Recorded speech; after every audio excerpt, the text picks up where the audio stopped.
Hello everybody and welcome to another Transformers third-party review. In today's video, thanks to the team at Robot Kingdom, we're taking a look at the ST Commander, a real battlefield hero. This is, of course, the TFC's take on the Rolling Thunder Optimus Prime. Basically, that was a what if scenario if Optimus Prime was to become one with the kind of Rolling Thunder vehicle that was used by G.I. Joe, otherwise known as Action Force here in the UK. As you can see, the box itself is very much G.I. Joe inspired. We're using that G.I. Joe font along with the blue, white and red, apparently. Die-cast parts included. Side of the box sports a picture of ST Commander in his bot mode. On the back we've got an upside down image. This is a pre-production sample, so beggars can't be choosers. It includes missile launchers, a battle station mode, scout roller, supreme armor, tactical command, supreme mode, maybe tactical, maybe, or tactical, I don't know. This is for ages 15 plus. Again, we've got some more kind of G.I. Joe references on the top there, saying that we can use our Diaclone as well as our Headmasters. And on the top of the box there, it says customize your own commander. Basically wants you to do your own commander in any way, shape and form, kind of kit him up as you see fit. And this is what we have out of the box. We get an instruction manual, which takes us from various different modes, again done in a very G.I. Joe style. And we get his card there as well. I can't help but feel that the translation is somewhat broken with this though, because they constantly refer to him as Tactical Commander. So what do I know? Maybe that's what they were intending. First impressions of this. This is a monster. It is very, very, very heavy. I don't think mine, being a pre-production sample, has been transformed correctly in the box. But yes, this is leaps and bounds better than the crossover gen version. This is what we should have had first time round. I mean, this has got to be the heaviest lump that TFC have done. I think this is definitely on par with, I don't think I've had any as heavy as this. This is probably heavier than the likes of the Weijang MPP-10. This is some severe heft to this. I love the front screen there. You've got these movable cannons on the side. Really good looking figure, but like I said, I don't think mine's been transformed correctly. We get all of the add-on accessories. You don't have to use any of them, but if you want to get the full-on kind of Rolling Thunder vibe going on, then you have to kind of put all of these add-ons on. I think that's kind of where the crossover gen version went wrong. They tried to do it all in one unit, which in itself is a good idea, but I think the figure itself suffered. There's loads of die-cast in this. I mean, a lot of this is die-cast. It's a lot heavier than I thought it was ever going to be. Lots of chunky kind of piston sections there that go up and over again. We have more die-cast being used. We have our very own roller for this. Again, nice seat in there, all compatible with the Diaclone figures, and then we get what dubs up as his rifle, but nice nod to the G1 style there. And then we get these huge cartoon-esque missiles here that are very very G.I. Joe indeed. Love how these look.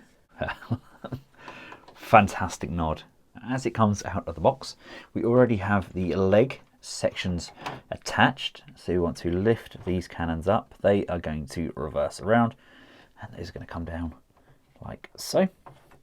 So they're going to be firing out of the back. You want to grab this piece. This bit here opens up. That's going to go all the way up. And as you can see, these should, he says, slot in together. They're going to line up and slot across like so. There's what would be a crotch plate. That goes on, sits and locks these into position. Now you have these arm pieces. They may or may not be arranged correctly. I'd assume that once the final product goes out, everything will be ready for the transformation, but don't quote me on that, please, because I've been known to be wrong on several occasions.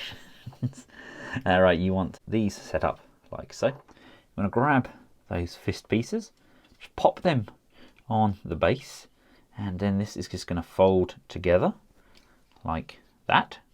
You've got these tabs here, and if we look at this section here, those are going to line up nicely and push, and there we go. Oh, you've come unpopped. There we go. Right, we now have a couple of good hydraulic rams, and as you can see, these are going to double up as kind of ramps to go down. Looking at the figure itself, we've got this section underneath. You need to just untab that because we need to get access to the legs. We want the legs to extend fully. Then they slot back into position, and then we can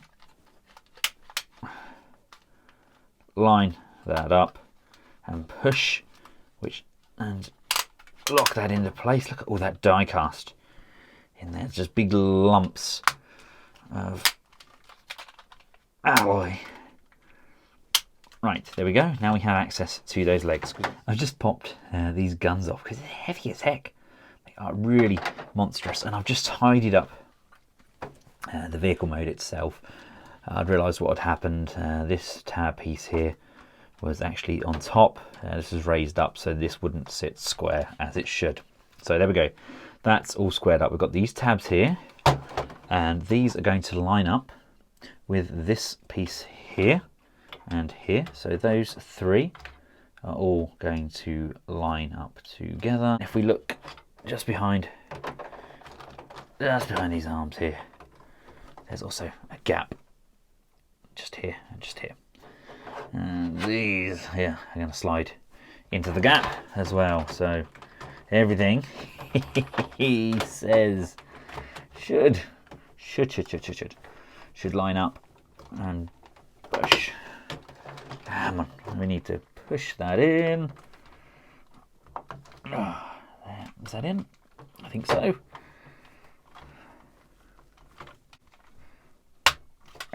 There we go. Did you hear that satisfying click?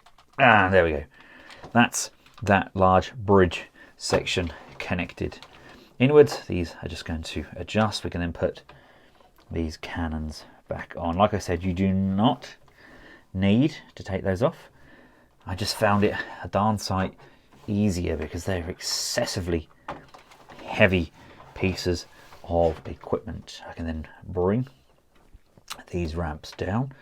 That's going to go down on either side. Gosh, this really does remind me of the old G.I. Joe things. We can then bring in these huge missile pods. These are going to slide in like so, and again in like so, and go up.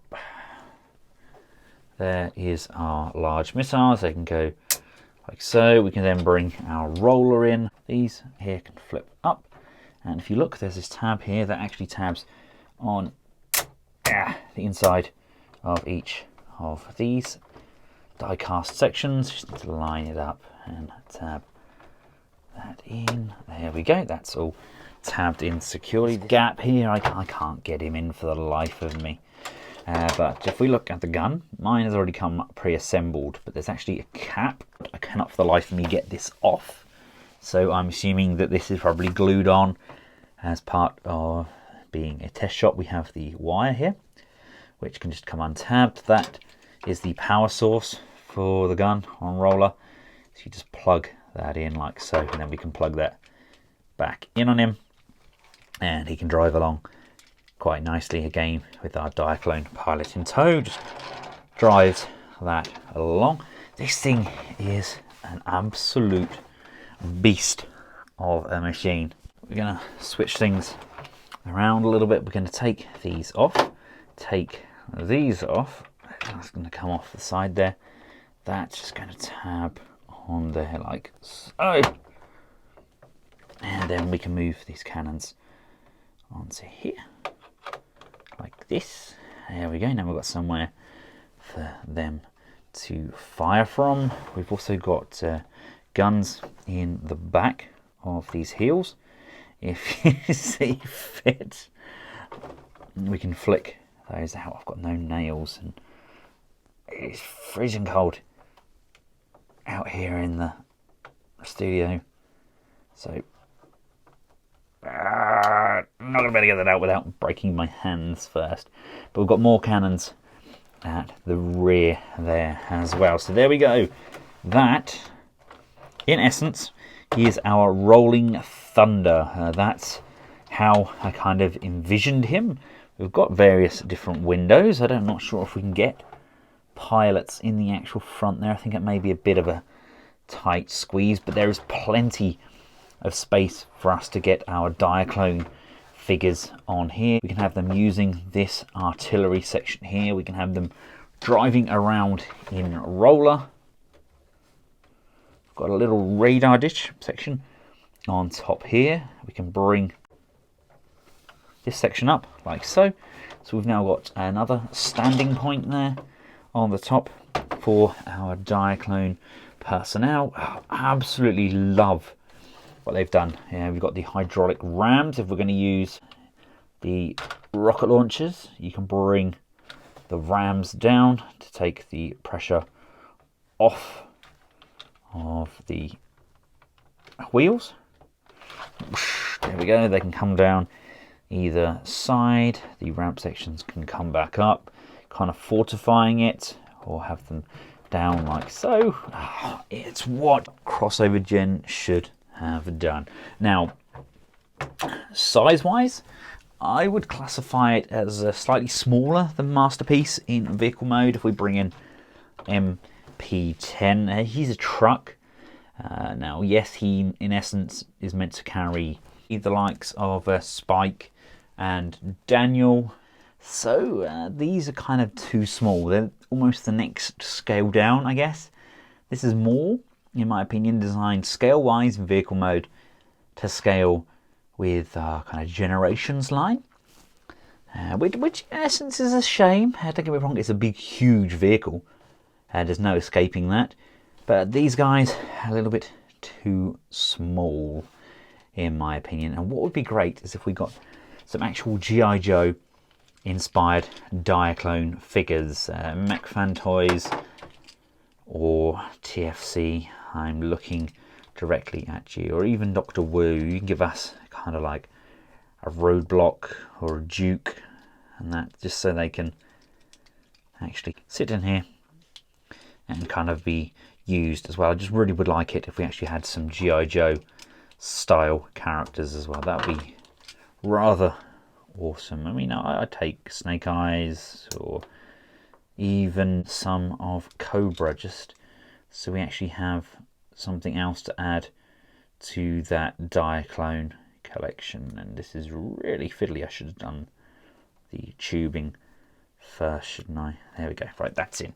Yeah, we can fit our figures in at various points. They can stand up or they can sit down. The standing up points are probably designed more for our Transformers headmasters. They just tab in there nicely. But I do love all of these various different points that our personnel can go. Really am very pleased. So that is its vehicle battle mode.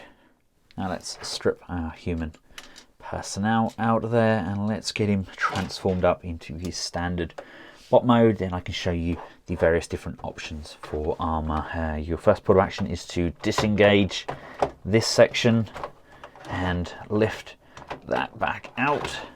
That's in there nice and firmly. Want to place that over to one side for now. Now the actual configuration for the regular vehicle requires the legs to be compressed. We'll just quickly show you how that's done. It's just on that rocking hinge in there with all that glorious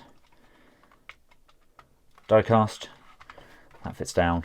These come over, tab in. Just lifting this section here, it's going to allow this to pull away from that front tab, which in turn unlocks these leg guards, which can tab together like so. And then we have a little bitty tiny version of the vehicle. Now let's get this transformed up into his robot mode. Now we do need to extend those again, so just undo this, slide this lovely joint up to this point, pressing, locking and tabbing this into place. This has been used so many times now. I do prefer the hinge section here as opposed to the sliders that they opted with for the MP10. We can bring the toe and the feet down on both legs. Love that piston driven kind of detailing on the front there. Now just to keep it uniform, I've opted for the rockets on both sides. This tab here undoes the arms, untab and come round to the side, just lifting up either side. So untab from the front, bring those round, lift those up. The front of the cab is tabbed together. We can just untab that section and instantly it wants to rock downwards. Bring these wheels out and up to the back. These sections here come out on either side on a rocking hinge. So again on this side, rock that hinge outwards, bringing it all the way out.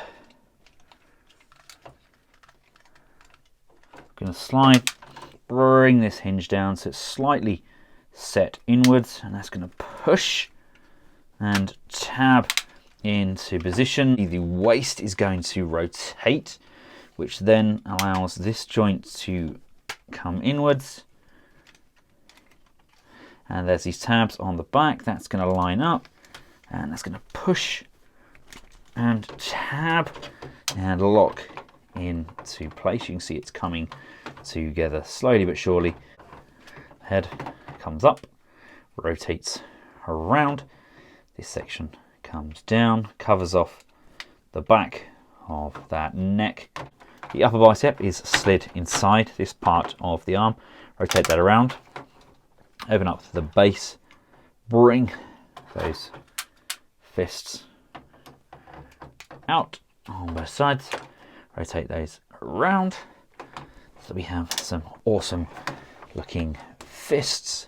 And here we have a Rolling Thunder Optimus Prime in all of his glory, his gun in hand. Without a shadow of a doubt, this is the very best figure TFC have done to date. He feels like a complete and utter beast, knocking all of their previous attempts out of the park. He is definitely a masterpiece of scale when it comes to his bot mode, easily on par with some of the stronger third-party contenders. Even possibly up there with the almighty Fans Toys. It really does feel like a phenomenal piece. Tidies up exceptionally well. Everything tucks in there. You definitely got a very kind of G1 vibe going on with that kind of backpack piece there. All in all, he looks really nice. Now, I'm not sure if there's a section for the Matrix of Leadership, but I was hoping that maybe this section here would open. It may do on the final product, I'm not entirely sure. But articulation wise, he is jam-packed. Head can look up and down, we can go left and we can right. We can tilt side to side. We've got these gorgeous ratchets going up and down. We've also got these really big joints going up and down as well, which adds to the play value. Go all the way around on a gorgeous ratchet joint. We've got upper bicep rotation. We've got not one, but two bends on the elbow. Wrist can rotate. We've got fully articulated fingers that can not only extend but can spread.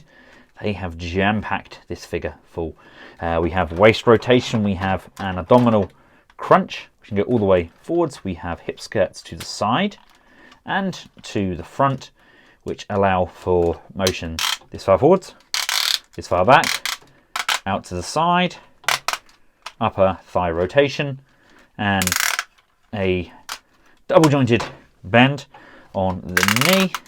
The feet can pivot as well as going up and down on the toe and on the heel spur. Unfortunately, we don't get any left and right motion on the feet, but there is a heck of a lot going on there. This guy ticks all sorts of nostalgia feels. You just really need a whole army of kind of G.I. Joe transforming vehicles for Prime to lead now, or kind of have it incorporated within Mask or something like that, because it really does look the part. That is such an amazing shelf presence, and just look at the weight balance as well. He is sturdy as they come. Loving it, absolutely loving it. Before we touch on size comparisons, we'll just mention the head sculpt. It's not to everybody's taste, but it's very true to that original artwork. We do have some light piping at the back there. It's very hard to kind of catch that light on the camera, but it does kind of beam almost a baby blue. But I like the head sculpt. Like I say, it's not to everybody's taste, but personally I think it's very in keeping with the rest of the aesthetic. And for a size comparison, here we have him alongside the Unique Toys Challenger. We have him against the KO MP10, and of course the Diaclone Revival line. As you can see, he does definitely stand on his own. He's actually a smidge taller than MP10, and this is without all of his battle armor on. I actually prefer him like this, but I know some of you out there like to kit your figures up and make them as big and as powerful as possible. I think this is kind of very similar to some of the stuff that DX9 and Unique Toys have delivered in the past. It's definitely got that same sort of feel to it. Something like the DX9 Superion, it's definitely that kind of brilliant build quality. Now, if you are a fan of how this figure looks and you want to use all the additional parts, there is a kind of base mode for him. Personally, I don't really like how that looks. Yes, it demonstrates how articulated this guy is, and he really is. He really is very articulated. I do feel that that's kind of clutching at straws. It's just everything kind of bundled together, whereas his Commander armor, I think that definitely has some very good play value to it. So to get him into his Supreme Tactical Commander, you need to first bring down these toes, and we're going to push those down. We're going to have these like we did before we took those leg sections off. So you want to bring that down, and bring those back up. We can bring those leg sections back in. If you can see here, we've got this tab at the front here and this tab here. That's going to slide in and push and tab, locking that into position. We then have these new improved huge feet at his command, which can tilt, and we have up and down motion on those heel spurs. It is suggested that we get these big guns. These go on like so, and then we get these smaller guns and mount those on the side of each armoured section. They actually fold down at the side there, allowing for more room in his vehicle mode. It's only taken me this long to discover that, so that's something I've just discovered actually. These sections here, when they're in vehicle mode, actually slide completely down.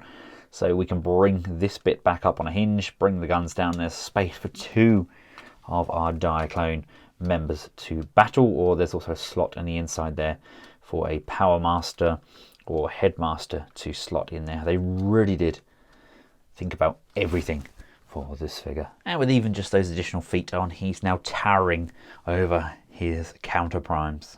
Come to the hands, reverse them around 90 degrees.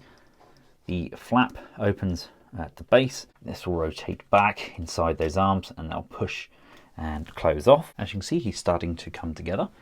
I've switched out the rockets for the guns there. The hands are extended. This part here lifts up, and this is going to just close off around the wrist and then come down and close off. And if we look at these shoulder pieces, They have just compressed like so. You want to make sure that this part is facing towards us, and there's a groove just on here. This is going to slide over and attach like so. Now we need to tackle the backpack. Make sure this back piece here is facing outwards. Slide this backpack section on like so, and we've got these rocket piece sections. They're just going to sit down like this. We've got the guns underneath there. This top piece comes up and rocks. And just so I can show you here, you've got these tabs just on the side. The missiles tab into those grooves. Now they do push against these pieces here, so it doesn't sit exactly straight, but it's close enough to work. Place that on there.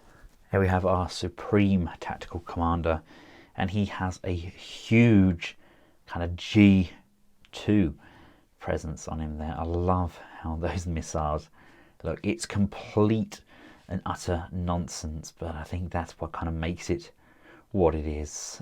Oh man, now I'm torn. I actually quite like how this looks in this mode. I'm just really not sure what to do. Do I save up and get another one to have them displayed in both options? I assume they're going to be releasing the green tactical kind of version of this as well, much like Crossover Gen did. If you'd like to see my Crossover Gen video, I don't have him to hand. He is in storage still from the move, but I would include a little link up here if you hit the information button. It's a piece of poo. It's not a very good piece at all. Really not a fan of what Crossover Gen did, but hey, that was then, this is now. Look at that, it's just complete and utter nonsense, isn't it? It just it looks absolutely mad. Almost goes as far as to say it's kind of jet wing, isn't it? It's what it kind of looks like. But anyway, there is an additional feature here. We can disengage one of these ridiculously huge rockets. We can bring this piece up and over, make sure that it slides all the way over so it's clear of Prime's head. Locate said rocket onto the launcher, and then we can open up the hand, open up that thumb, bring the thumb down and around, and he can hold said missile with his hand. There we go. We can just bring that up.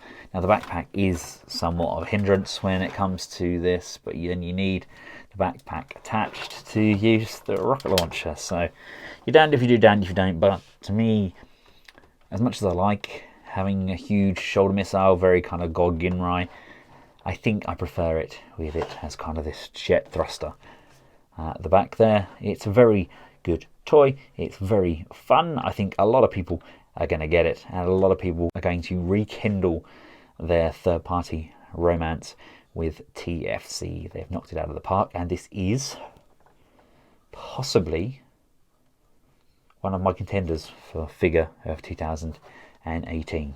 I adore it. Thank you all for watching. I hope you found the video useful. If you have, give it a big thumbs up, share, and of course feel free to subscribe if you want to support the channel. You can do it in several different ways. The main ways being joining the Patreon team or leaving a tip in my Ko-fi account. Once again, I'd like to thank Robot Kingdom for making this review possible, and until next time, from myself and Tactical Commander Optimus Prime, goodbye.